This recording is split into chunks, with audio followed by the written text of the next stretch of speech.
دل سے ہزار بار مدینہ تجھے سلام۔ الحمدللہ والصلاة على نبيه وعلى آله وأصحابه أجمعين أما بعد فأعوذ بالله من الشيطان الرجيم بسم الله الرحمن الرحيم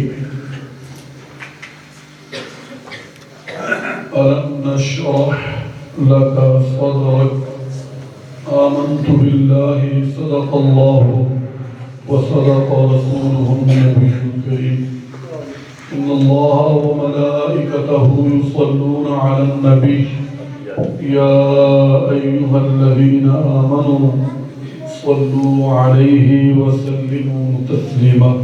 الصلاة والسلام عليك يا سيدي يا رسول الله وعلى آلك وأصحابك يا حبيب الله الصلاة والسلام عليك يا سيدي يا رسول الله وعلى آلك وأصحابك يا سيدي يا حبيب الله الله جل وعلا بحمد الثناء دروشی حضور سرکار دو عالم صلی اللہ علیہ وسلم حضور آپ کی بارگاہ میں عرض کرنے کے بعد الحمدللہ آج ربیع الاول شریف کی 2 تاریخ کو اور آپ کی اسلامی مسجد میں دوسرا پروگرام میرے ذہن میں یہی تھا کہ میں نے بدھ کو حاضر بنایا تو اس لیے میں تو مسجد میں بڑے آرام سے طلبہ کو تعلیم دینے کے لیے موجود تھا تو جب آفتاب کا فون میرا یہ گمان تھا کہ شاید آج بھی خطیب نہیں آئے تو واقعی خطیب نہیں ہے تو بڑی معذرت کے ساتھ واقعہ تھا میں رات پوجا میں چلا کرتا وہاں دیر سے آیا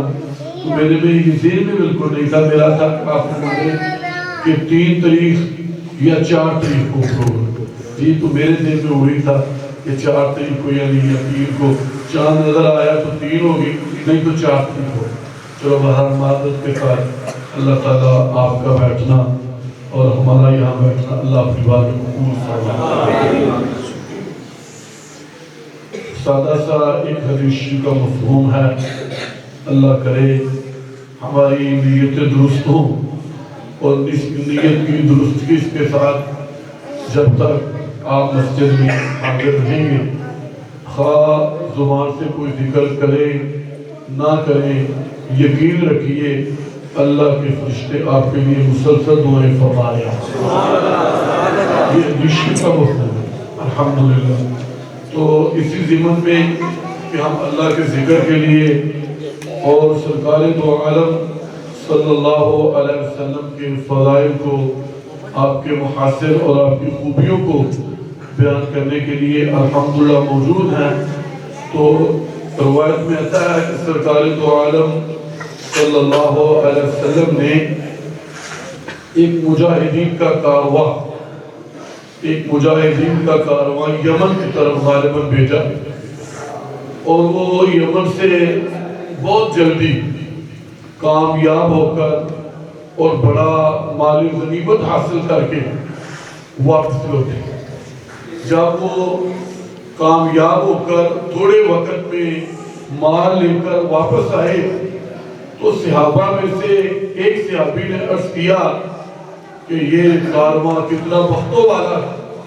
کہ کتنے تھوڑے عرصے میں کتنی بڑی کامیابی بھی سمیٹ کے لائے ہیں اور اس کے ساتھ ساتھ میرے اللہ نے ظاہری مال بھی عطا فرمایا۔ جی یعنی تھوڑے عرصے میں جانا، کفار کے خلاف جہاد کرنا، پھر بامراد کامیاب لوٹنا اور پھر اس کے ساتھ ساتھ مال غنیمت ملنا۔ تعجب ہوا کہ اتنے تھوڑے عرصے میں اور اتنا مال لے کر اتنی کامیابی لے کر سمیٹے۔ جب اس صحابی نے ان کی کامیابی پہ تعجب کا اظہار کیا تو میرے اور آپ کے آقا صلی اللہ علیہ وسلم نے فرمایا میرے صحابہ کیا میں تمہیں اس گروہ سے جو بہتر گروہ ہے اس گروہ کے بارے میں تمہیں بتاؤں نا؟ اللہ اکبر، یعنی یہ بھی ایک گروہ ہے کامیاب ہوتا ہے الحمدللہ۔ مجاہد کی غازی کی بڑی شان ہے، اللہ کی رضا سرکار کی محبت سے وہ سارے کام سر انجام دیتے ہیں۔ تو جب اللہ کے محبوب نے یہ فرمایا تو صحابہ نے عرض کی یا رسول اللہ صلی اللہ علیہ وسلم کیوں نہیں آپ ارشاد فرمائیں جو گروہ اس گروہ سے بھی بہتر ہو آپ اس گروہ کی طرف ہماری رہنمائی فرمائیں۔ پھر میرے اور آپ کے آقا صلی اللہ علیہ وسلم نے ارشاد فرمایا میرے صحابہ میرا وہ امتی میرا وہ غلام جو نماز فجر پڑھ کے مسجد میں بیٹھا رہے، مسجد میں نماز فجر کے بعد بیٹھا رہے، ذکر و اذکار میں، تسبیحات میں، قرآن پاک کی تلاوت میں فرمایا وہ مشغول رہے یہاں تک کہ سورج جب بلند ہو جائے، فرمایا سورج کے بلند ہونے تک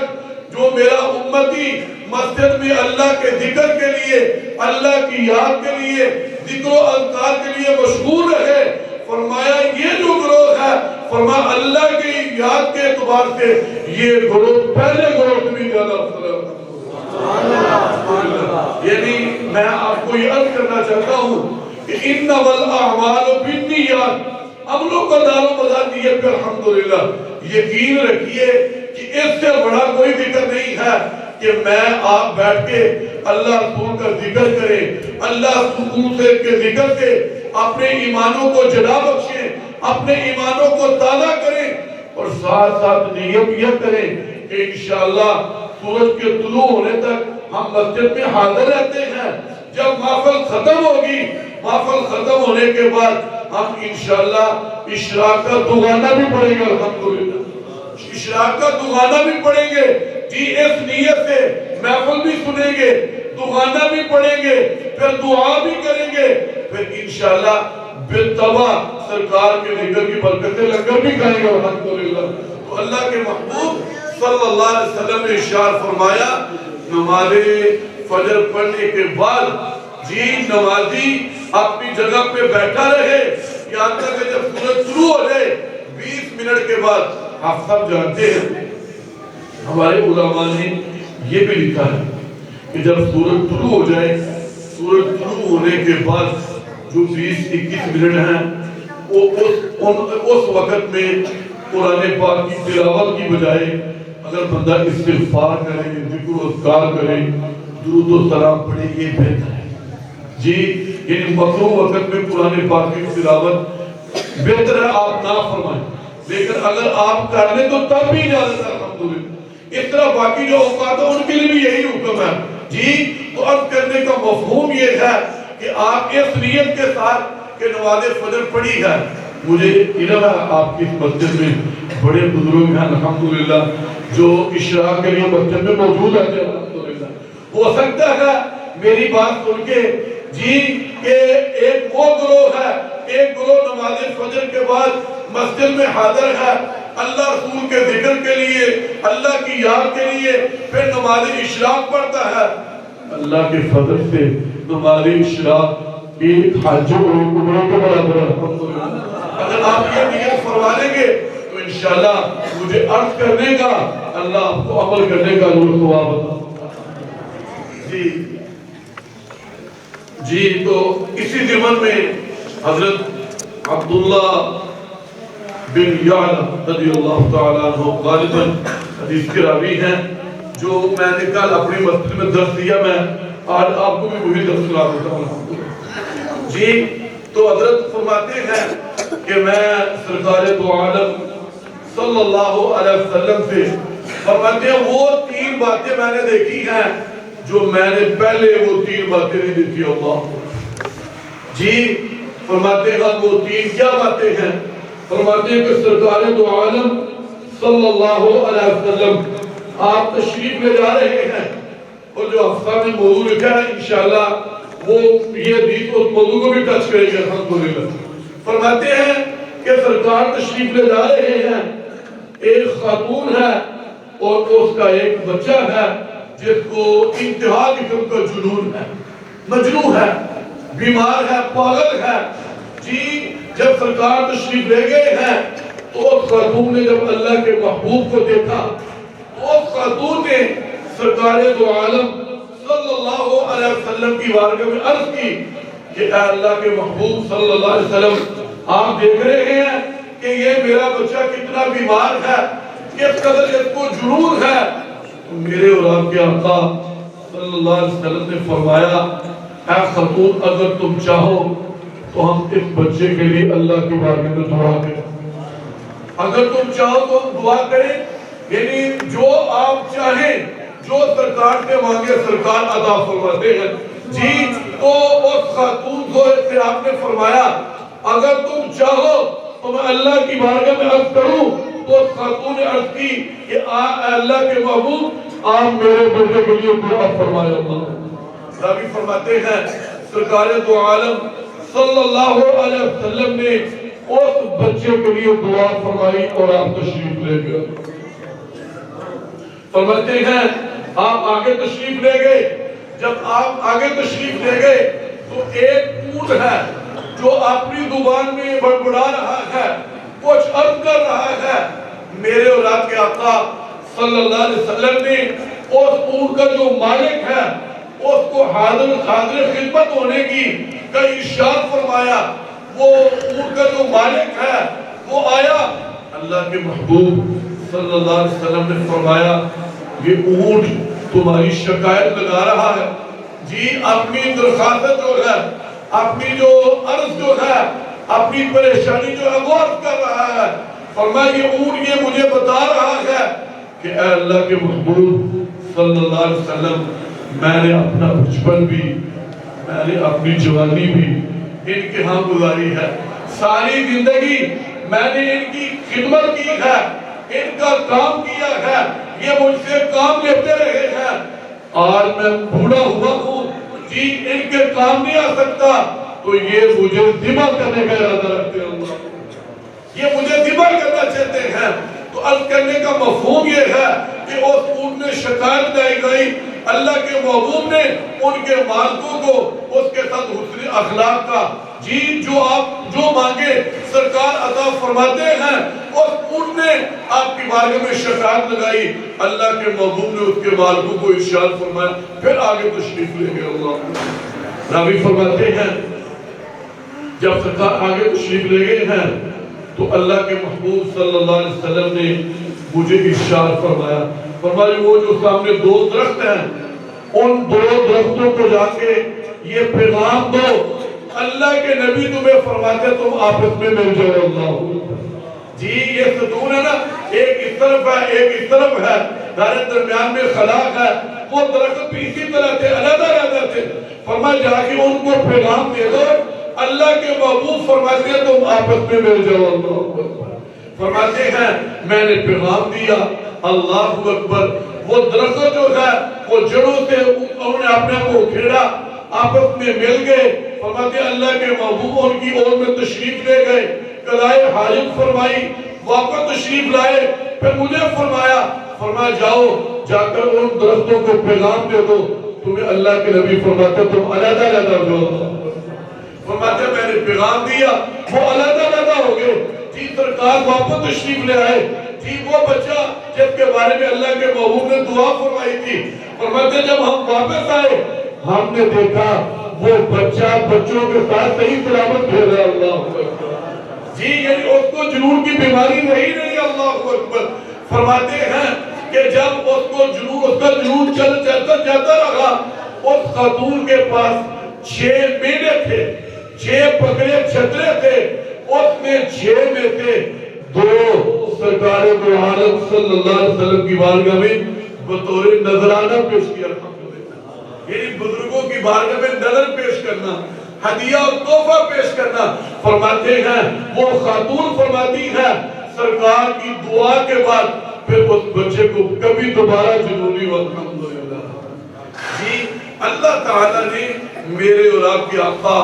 صلی اللہ علیہ وسلم کو یہ شان، یہ مرتبہ اور یہ مقام عطا فرمایا ہے۔ ابھی ٹائم ہے، ایک اور حدیث شریف میں آپ کی خدمت میں عرض کرتا ہوں۔ اس حدیث کے راوی حضرت عمر رضی اللہ تعالی عنہ فرماتے ہیں کہ سرکار دو عالم صلی اللہ علیہ وسلم اپنے اصحاب میں تشریف فرما تھے، جلوہ گر تھے، فرماتے ہیں بنو سلیم کا ایک آدمی وہ باہر سے جنگل سے اس نے گو کو شکار کیا، شکار کرنے کے بعد وہ اپنے گھر کی طرف جا رہا ہے، راستے میں اس نے دیکھا بڑی رونق ہے، مجمع لگا ہوا ہے جی، بان لائٹن دیکھ کر اگر وہ اندر آئے مسجد کی آرائش دیکھ کر اس کے ایمان کو اور تازگی ملے گی الحمدللہ۔ پھر جہاں اہل ایمان کے مجمع کو دیکھ، یہاں کیا وہ کہیں گے یہ جملہ اہل ایمان اللہ رسول کے ذکر کے لیے مسجد میں حاضر ہے الحمدللہ جی۔ تو اللہ کے فضل سے آپ ایسے ذاکرین ہیں جو جاتے ہوئے کہ لنگر بانٹ رہا ہے، لنگر تقسیم ہو رہا ہے، دعا ہو رہی ہے میں بھی شامل ہو جاؤں، نیت اس کی شامل ہونے کی نہیں ہے، لیکن جب وہ آپ کے پاس بیٹھ جائے گا آپ کی برکت سے میرا اللہ اس کو بھی اس کی بھی بدبختی کو نیکبختی میں تبدیل فرما دے گا۔ تو حضرت عمر فرماتے ہیں وہ بنو سلیم کا آدمی جو گو کو جنگل سے شکار کرنے کے بعد آستین میں چھپائے گھر کی طرف جا رہا تھا، جب اس نے مجمع کو دیکھا، صحابہ کو دیکھا تو وہ مجلس میں آ گیا، جو پیچھے آدمی بیٹھا ہوا تھا اس نے پوچھا یہ کیا ہے؟ ڈائریکٹ سپیکر تو نہیں تھا نا جی، تو اس طرح باواز بلند تو بات نصیحت بھی نہیں ہو رہا تھا، اس نے پیچھے سے پوچھا یہ کیا ہے؟ تو پوچھنے سے جب اس نے پوچھا بتانے والے نے بتایا یہ اللہ کے محبوب کی بات پر لگی ہوئی ہے، اللہ کے نبی تشریف فرما ہے، اللہ کے رسول جلوہ گر ہیں، ان کے اصحاب ان کی محفل میں موجود ہیں، کہتے ہیں ظاہر وہ عرافی تھا، پیڑو تھا، دیہاتی تھا، اس کو مجلس کے آداب کا علم نہیں تھا، لہذا وہ مجلس کو چیرتے ہوئے آگے آیا، قریب آ کر اس نے اللہ کے محبوب کو میرے اور آپ کے آقا صلی اللہ علیہ وسلم کو مخاطب کیا، رات و عزالہ مشرق تھا، ان کی قسم اٹھائی، قسم اٹھا کر کہا نعوذ باللہ میرے نزدیک کائنات میں سب سے ناپسندیدہ آپ ہے، اگر میری قوم مجھے جلد باز نہ کہتی تو میں نعوذ باللہ آپ کو قتل کر کے ہر گورے اور کالے کے کلیجے کو ٹھنڈا کر دیا۔ ہر کافر تھا، اس کو سرکار کے آداب کا علم تو نہیں تھا نا، حضرت عمر بھی موجود تھے، رابی وہی میں نے عرض کیا، حضرت عمر نے عرض کی اگر اجازت ہو تو اس کی گردن نہ اڑا دوں یا رسول اللہ، اللہ کے محبوب صلی اللہ علیہ وسلم نے فرمایا عمر تمہیں اس بات کا علم نہیں ہے اللہ کا ہر نبی بردبار ہوتا ہے، اللہ کو حوصلے والا فوراً جواب دینا کوئی لازمی نہیں ہے، اللہ کے فضل سے ہم اپنے آقا کی سیرت پڑھیں، آپ کی سیرت میں یہ بات ہے جی، حلم جو ہے بردباری جو ہے جلد بازی یہ اللہ رسول کو پسند نہیں ہے جی، تو فرمایا عمر تمہیں اس بات کا علم نہیں ہے کہ اللہ کا ہر نبی بردبار ہوتا ہے، پھر اللہ کے محبوب صلی اللہ علیہ وسلم اس آنے والے کی طرف توجہ ہوئی، اس کی طرف دیکھا، آپ نے فرمایا تیری اس بات کا کیا مطلب ہے اور تو نے میری محفل میں میری بے عزتی کی ہے، میری بے توقیری کی ہے، اور تو نے اللہ کے محبوب کو، اللہ کے نبی کو، اللہ کے پیغمبر کو توہین آمیز کلمات سے مخاطب کیا ہے۔ اس نے جو اس کی آستین میں چھپی ہوئی گو تھی اس گو کو آپ کے سامنے پھینکا اور پھینکنے کے بعد کہا جب تک یہ گو آپ کی نبوت اور رسالت کی گواہی نہ دے اس وقت تک میں آپ کا کلمہ نہیں پڑھوں گا۔ جب اس نے وہ گو سرکار دو عالم صلی اللہ علیہ وسلم کے سامنے پھینکی تو میرے اور آپ کے آقا صلی اللہ علیہ وسلم نے اس گو کو مخاطب کیا، اس کو آواز دی، جس طرح میں آپ کا نام لے کر آپ کو آواز دوں تو آپ کہیں گے میں موجود ہوں۔ جب اللہ کے محبوب نے اس گو کو مخاطب کیا صحابہ فرماتے ہیں اس نے فصیح زبان میں لبیکا و سعدیکا عرض کیا، معنی یہ ہے کہ اے اللہ کے محبوب میں آپ کی خدمت کے لیے آپ کی بارگاہ میں حاضر ہوں۔ اللہ اکبر۔ جب اس نے کہا لبیکا و سعدیکا، جو اس کا معنی وہی بنا ہے لبیک یا رسول اللہ، اے اللہ کے رسول میں آپ کی خدمت کے لیے، آپ کی بارگاہ کی حاضری کے لیے، آپ کی نوکری کے لیے میں حاضر وقت ہوں۔ جب اس گو کو اللہ کے محبوب نے مخاطب کیا اس نے جواب دیا، اللہ کے محبوب صلی اللہ علیہ وسلم نے ارشاد فرمایا اے تو کس کی عبادت کرتی ہے؟ تو کس کو پوجتی ہے؟ اس نے عرض کی میں اس کو پوجتی ہوں جس کا عرش آسمان پہ ہے، جس کی سلطنت زمین پہ ہے، اور جس کا راستہ سمندر میں اللہ، میں اس کو پوجتی ہوں۔ پھر ارشاد فرمایا اے گور یہ بتاؤ میں کون ہوں؟ جب اللہ کے محبوب نے فرمایا میں کون ہوں، اس گور نے بآواز بلند کہا اے اللہ کے محبوب آپ رب العالمین کے رسول اور خاتم النبیین اللہ، آپ اللہ کے نبی ہیں، اللہ کے رسول ہیں اور خاتم النبیین ہیں۔ ساتھ ہی عرض کی اے اللہ کے محبوب جس نے آپ کا کلمہ پڑھا، جس نے آپ کی غلامی اختیار کی، آپ کی غلامی کا گلا اپنے پٹے میں پہنا، وہ کامیاب ہے، وہ کامیاب ہے، اور جس نے آپ کی غلامی اختیار نہیں کی اس کے لیے جہنم اللہ اکبر کچھ جملے رہ گئے ہیں۔ فرمایا اس کو پوجتی ہوں جس کا عرش جو ہے آسمان پہ ہے اور اس کی سلطنت زمین پہ ہے، راستہ سمندر میں ہے، جنت اس کی رحمت کی جگہ ہے اور دوزخ اس کے عذاب کی جگہ۔ پھر فرض کی کہ جس نے آپ کا کلمہ پڑھا وہ کامیاب، اور جس نے آپ کی غلامی اختیار کی وہ کامیاب، جس نے آپ کی غلامی کا پٹکا پہنا وہ کامیاب۔ پھر اللہ کے محبوب صلی اللہ علیہ وسلم نے فرمایا اللہ تیرا شکر ہے، اللہ تیرا شکر ہے کہ تو نے ایک آدمی کو، ایک انسان کو میری وجہ سے ہدایت عطا فرمائی۔ پھر ارشاد فرمایا میرا دین، فرمایا یہ دین اسلام ہمیشہ غالب رہے گا، اس کو کوئی مغلوب نہیں کر سکتا الحمدللہ۔ پھر ارشاد فرمایا دین بغیر نماز کے اور نماز بغیر قرآن کے قبول نہیں ہے۔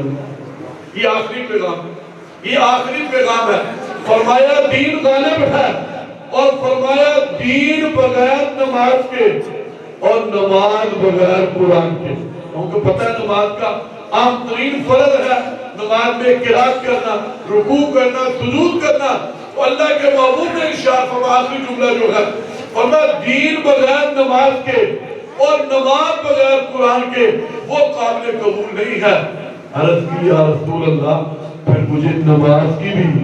اور مجھے قرآن کی بھی تعلیم ارشاد فرمائی۔ پھر اللہ کے محبوب نے ان کو ارشاد فرمائی اللہ ہمیں بھی دین تو اللہ نے دیا الحمدللہ، سرکار کی غلامی بھی دی ہے۔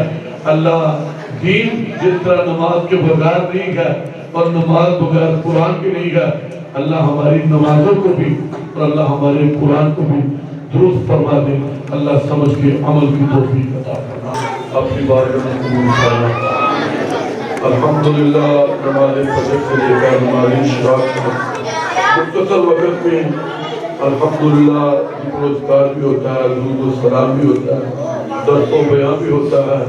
اور احباب کی تواضع کے لیے میرے محبوب کی میلاد کی خوشی میں الحمدللہ لنگر کا بھی اہتمام ہوتا ہے۔ اللہ اس کو اپنی بارگاہ میں قبول فرما۔ جو درس و بیان ہوا، ذکر و اذکار ہوا، درود و سلام ہوا، اللہ سب اپنی بارگاہ میں قبول فرما۔ پروردگار عالم اس محفل کو، اس اہتمام کو، اس بزم کو اپنے محبوب صلی اللہ علیہ وسلم کی محبت کا ذریعہ قبول فرما۔ سرکار دو عالم صلی اللہ علیہ وسلم کی میلاد کی جو برکات ہیں یا اللہ پاک اس سے جو تو اپنے خاص بندوں کو حصہ عطا فرماتا یا اللہ ہمیں بھی حصہ عطا فرما۔ اللہ پاک جملہ شرکاء کو جس میں بزرگ بھی ہیں،